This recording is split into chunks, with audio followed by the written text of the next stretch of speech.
புதுச்சேரியில் உள்ள பஜாஜ் ஃபைனான்ஸ் நிறுவனத்தில் 16,000 ரூபாய் கடன் பெற்று ஸ்மார்ட் போன் வாங்கிய ஹேமலதா என்பவர் 19,000 ரூபாய் கட்டிய நிலையில் குடும்ப சூழ்நிலை காரணமாக சில தவணைகளை கட்ட தவறியுள்ளார். வட்டியுடன் சேர்த்து முதலில் 35,000 ரூபாய் கட்ட வேண்டும் என்று கூறிய பஜாஜ் நிறுவன ஊழியர் அபராத வட்டி என கூறி மேலும் 75,000 ரூபாய் செலுத்த வேண்டும் என்றும் கூறியுள்ளனர். சில தினங்கள் கழித்து சென்னை கமிஷனர் அலுவலகத்தில் இருந்து சப் இன்ஸ்பெக்டர் தமிழ்ச்செல்வி பேசுவதாக கூறி ஹேமலதாவிடம் பேசிய பெண் உடனடியாக கடனை அடைக்காவிட்டால் புழல் ஜெயிலில் அடைப்பேன் என்று கூறி மிரட்டியதாக கூறப்படுகிறது. இது குறித்து அந்த பெண் சுயேட்சை எம்எல்ஏ நேருவிடம் கண்ணீர் மல்க தெரிவித்துள்ளார். இதையடுத்து எம்எல்ஏ நேரு சென்னை போலீஸ் என்று பேசிய பெண்ணை தொடர்பு கொண்ட போது இது சிவில் வழக்கு, கடனை வட்டியுடன் கட்டவில்லை என்றால் கம்பி எண்ண வேண்டும் என்று பெண் குரல் மிரட்டியதாக கூறப்படுகிறது. இதையடுத்து நேரு தனக்கு தெரிந்த போலீசாரிடம் விசாரித்த போது சென்னை போலீஸ் யாரும் அப்படி பேசவில்லை என்றும் நிதி நிறுவன பெண் ஊழியரே போலீஸ் போல மோசடியாக பேசி மிரட்டியதும் தெரிய வந்தது. இதையடுத்து பஜாஜ் ஃபைனான்ஸ் நிறுவன பெண் ஊழியர் மீது சைபர் கிரைம் போலீசில் புகார் அளித்த எம்எல்ஏ நேரு தனது ஆதரவாளர்களுடன் நிறுவனத்தின் முன் அமர்ந்து போராட்டத்தில் ஈடுபட்டார்.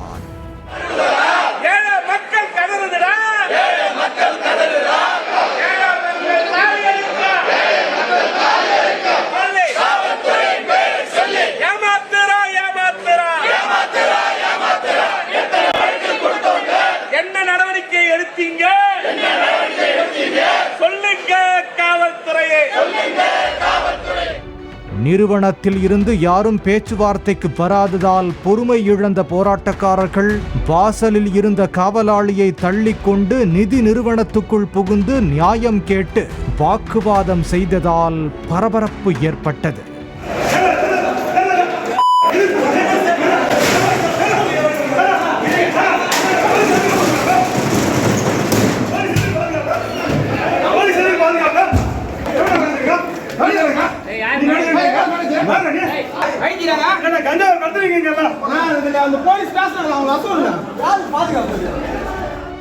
சம்பவ இடத்துக்கு வந்த போலீசார் சமாதானப்படுத்தினர்.